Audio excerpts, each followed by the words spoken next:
Ready to break free from algorithms, vanity PR, and money-sucking ads? My name's Larissa Werstiek, and I've learned in 8 years of jewelry marketing that content is the crown jewel. My agency, Joy Joya, takes a holistic approach, leading with laser-focused storytelling, impactful content creation, and strategic content distribution.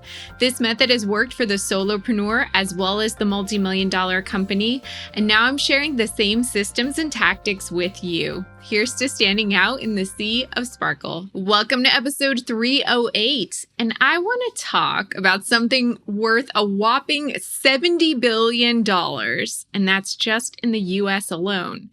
Did I catch your interest with that number? Can you guess what I'm referring to? Yes, it's the wedding industry. And today I'm going to explore how you can dive into it. So in this vast world of jewelry that we're in, there's typically these clear lines that are drawn. There are the brands that specialize in wedding jewelry, and then there are the brands that don't. It's really rare for a brand to excel in both areas. But just because you're not primarily a wedding jewelry brand doesn't mean you should overlook the lucrative wedding market. So how can you, if you're a non-wedding jewelry brand, tap into this sector? This episode is all about uncovering those opportunities, even if engagement rings and wedding bands are just a small part of your assortment, or maybe not at all what you sell. And in the Goldmine segment, I'm diving deep into the often overlooked aspect of effective marketing, which is not always about increasing spend for greater returns, but finding ways to cut costs and capitalize on cost-saving opportunities. This approach is really crucial in today's uncertain economic climate, so stay with me until the end for some key strategies that could significantly enhance your business approach by making it more financially sustainable. But before we get to the solid gold, I'd like to take a moment to remind you that this podcast has both audio and video, so you can either listen on your favorite podcast platform or watch on YouTube by searching Joy Joya. You can support the podcast for free by taking the time not only to subscribe, but also to leave a rating and review on Apple Podcasts. Also, if you didn't know, I co-host another podcast called Success with Jewelry with my friend Liz Kantner, who's also a jewelry marketer and the founder of the Stay Gold Collective. We have a free version of the podcast available everywhere you listen to podcasts, as well as on YouTube. And we have a membership community with extended episodes and additional resources. So check it out if you're hungry for more content. And if you're a jewelry business owner doing it all on your own, you already know the challenges: changing customer behaviors, rising material costs, unpredictable algorithms. It's hard to juggle everything. And after working with larger brands for more than 8 years, I have seen the need for something tailored to you. And that's why I created JoyDeck. It's the first jewelry-specific marketing platform that's affordable, accessible, and built to actually help you succeed. It gives you the full experience of working with Joy Joya, but tailored to your budget, so you can start small and then scale at your own pace. With JoyDeck, you don't need a huge budget or team. You get everything you need to take control of your brand's future, and I'm really proud to be the guide on your journey.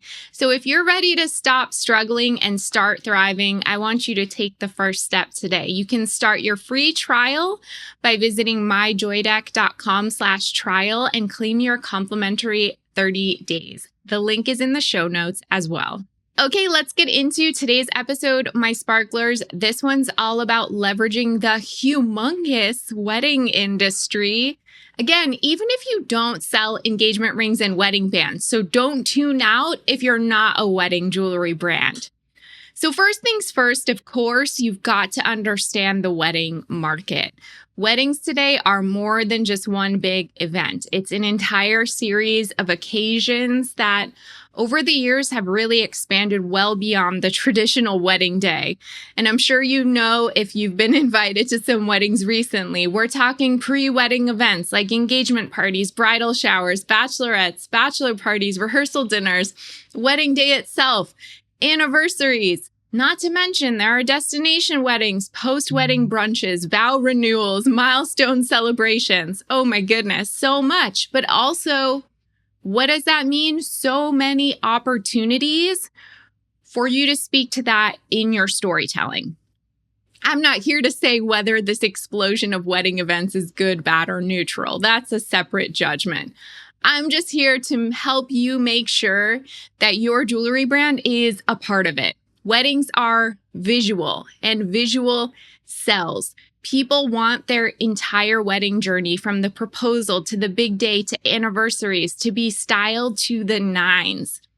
And remember, it's not just the couple getting married that's in need of something special or stylish or sparkly.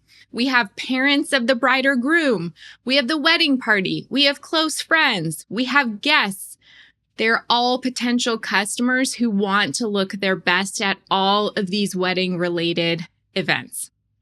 So let's talk wedding season. It truly is all year round. I know some people talk about wedding season as if it's from, I believe, late spring to early fall. But if you've been around long enough, you know that weddings happen all the time. Any season, any time of year. Sure, summer is peak season for outdoor weddings, but weddings happen in the winter, in the fall. Every season comes with its own unique styles and trends. And I think a lot of couples now are thinking a little bit outside of the box because they want to personalize their wedding more than ever. So consider it wedding season all the time. It just means there are different ways to position your jewelry throughout the year.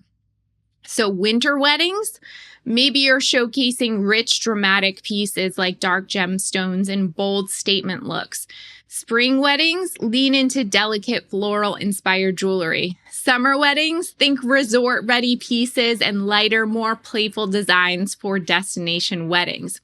Once you really understand how far-reaching and continuous wedding events are, you can start to brainstorm how your products align with wedding opportunities year-round. So let's talk then about aligning your products with wedding themes. And I think that this is where you need to start thinking creatively, not about pieces you're going to create, but about the pieces you already have in your assortment and that you're already selling. So identify products that fit into wedding-related themes. You can start by asking yourself, what would someone wear as a wedding guest? What would a bride gift bridesmaids? What could a mother of the bride or groom wear? And here are a few ideas to get started. So there are bridesmaid gifts.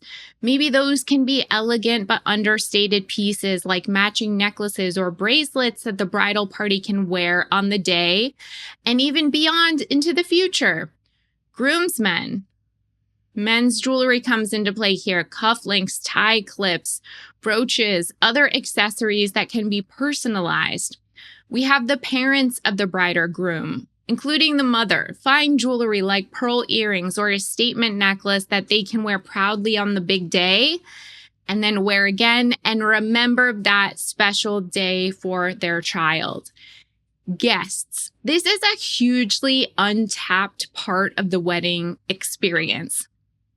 A lot of times guests want to look good for a wedding. Sometimes, especially these days when people don't really get dressed up as much, it's a chance, an excuse to put on some nice clothes, some cute accessories, and stand out.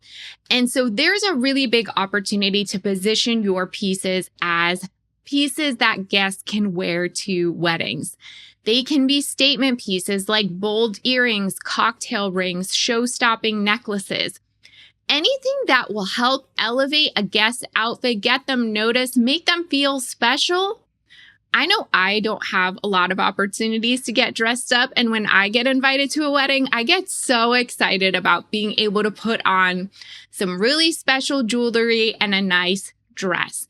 And you need to speak to those customers in your audience. Also, destination weddings, not just the couple, but the people going on them. So what are your resort ready styles with a beachy or laid back vibe? And don't overlook the more obvious ideas, the classics, the something old, something new, something borrowed, and something blue. So if you sell vintage inspired, you can capitalize on the something old. If you have pieces in blue stones like sapphire, topaz, or aquamarine, there's your something blue. So as I'm kind of getting at, you're going to be looking at your product assortment in a new light. And this is kind of magical because I'm not telling you to launch a wedding line or to start selling engagement rings or to create any new products. That's absolutely not what I'm saying. Sometimes it's just about reimagining how you present your existing pieces. So I want you to comb through your collection. Are there items you've been marketing one way but could easily shift to a wedding angle? At least at certain times of the year, whatever you think makes sense for your target customer. Like if you're selling delicate necklaces or rings, maybe think about how they can be worn by a bride who's not into traditional wedding adornment. Those minimalist, modern brides may love your more unique pieces as alternatives to, classic diamond studs or statement earrings, whatever people usually choose to wear on their wedding day. This approach adds depth and nuance to your storytelling. You're also kind of potentially opening yourself up to a new segment of your target market, inspiring them in a new way to look at your jewelry in a new light. You're taking products your audience already loves and putting them in a fresh context. And you're no longer just offering jewelry, then you're offering meaningful pieces and suggestions that can be part of someone's most memorable moments. And this story is what sells, not just the product itself. So what are some marketing strategies to attract those wedding shoppers? After you align your products with those wedding themes and you think through segments of your target audience, then you want to get into how to market them effectively. Content marketing is your best friend here. So blog posts, you can use topics like alternative engagement rings for the non-traditional bride, jewelry gifts for your wedding party. Blogs are great because they can be evergreen, help you build authority in your niche, and they don't just have to be for when you make them. You can keep reusing them again and again. So think about email campaigns. Send out newsletters featuring things like jewelry color palettes for fall, winter weddings, or best jewelry styles for wedding guests. The timing is key. So you want to email this content as you head into what you think for your customers is wedding planning season or wedding time for guests attending weddings. Also, social media content. If you've been to some weddings recently or you have some coming up, share photos of yourself wearing your designs at a wedding or pre-wedding event. People love real-life examples of how to style your pieces. Or maybe you can create a reel showing off your favorite jewelry for various wedding guest personalities or venues like a beach wedding, rustic barn wedding. You get the idea. There are so many different angles to this topic because the wedding industry, the topic of weddings is so vast and diverse now. There's so many ways to talk about it. Also consider collaborations and partnerships. Maybe you want to partner with local wedding planners, bridal shops, or venues. This could look like a cross promo where they feature your jewelry in their marketing, or you offer a special discount for their clients. Maybe other service providers who also happen to cater to weddings, like photographers, makeup artists, florists. These vendors often work closely with couples and can provide referrals for your jewelry. Or if you're kind of closer to the wedding jewelry category, like it's more literal for your brand, maybe you even want to attend or sponsor wedding expos. So if you have a physical presence, then these events are a great way to connect with couples, people in the wedding party looking for unique jewelry.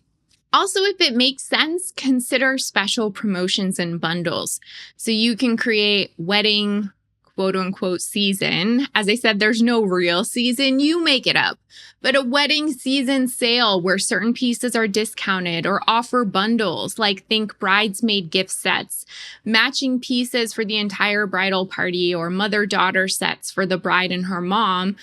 Or if you like having that more personal interaction with your customers, you can offer styling sessions for brides, wedding party members, even people that are going to a wedding. Who knows? The possibilities are really endless, and it's a great way to engage with your customers.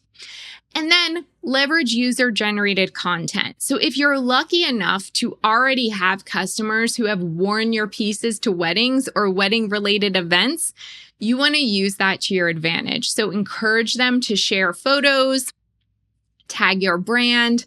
This is real gold for social proof. It shows how versatile your pieces are and gives potential customers a real life example of how your jewelry fits into the multitude of wedding events for all the many people that are in them and that attend them. You can even run a wedding giveaway where customers submit photos of themselves or their loved ones wearing your jewelry at a wedding.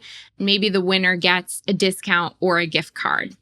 So what do you think? Have you been missing out on the wedding market because you don't traditionally sell engagement rings or wedding bands?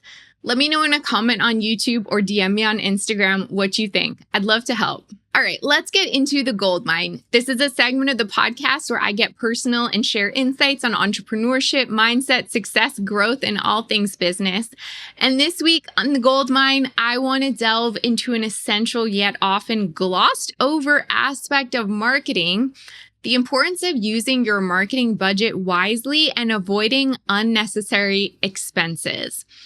While it's certainly crucial to consider the potential returns of your marketing investment, like how much money a strategy might generate or when will the results finally appear, it's equally as important to ensure you aren't just wasting your marketing spend. And here's a really great example. So we recently have been working with a client. We're refining their email marketing strategy. We're trying to see what's working and not working and really kind of get a feel for their list and how the list is behaving. This client had already done a really great job of building their subscriber list and being super consistent about the email marketing, putting out really high quality content. But despite their hard work, there hadn't really been a chance for the client to step back, see what's working and not working, and really optimize the whole system. And when we stepped in, we found the email lists were somewhat disorganized. They hadn't been updated in a while. They hadn't been cleaned. And that made it kind of difficult to measure the true engagement and effectiveness. So what we did was we carefully reviewed, cleaned the list, identified disengaged or spammy subscribers, and we kind of took a step back and reevaluated what was and wasn't working. And by doing that, we were able to clean it up, get rid of people who shouldn't have been there, took a look at the actual plan that this client had with their email marketing provider, and we were able to significantly reduce their service costs by 83%. And this adjustment resulted in a much more manageable monthly rate, like to the point that the client could not believe that they had been paying so much for their email marketing service provider and that we were able to adjust it, save them money, and also have a better, healthier, more engaged list, as well as better clarity into what's working and not working. And it has just given better insights, allowed us to take a more strategic approach to their email marketing, and enhance their ability to connect with their audience effectively, all while saving money in the process. And this kind of meticulous behind the scenes effort, the evaluating, the correcting, the planning, the taking a closer look at what has been habit for so long, that may not directly generate sales immediately. And it's certainly not sexy. I'm sure what I just explained to you sounds kind of boring and in the weeds, but these are the kind of things that are a crucial investment that helps you set the stage for more efficient and successful marketing strategies while identifying ways you can trim money that you don't need to be spending. It's a really indispensable but not always glamorous part of marketing, and a lot of people overlook it. Instead, being more focused on the shiny objects that seem to promise great returns. So what about you? Have you thought about auditing or more closely reviewing parts of your marketing to identify potential cost savings? Are there areas in your marketing spend that could be optimized to reallocate funds somewhere that would have a better impact? Let me know in an Instagram DM or YouTube comment. If you want to reach out, you can always email me Larissa, that's LARYSSA @joyjoya.com. If you love this podcast, please share it with a friend who'd appreciate it.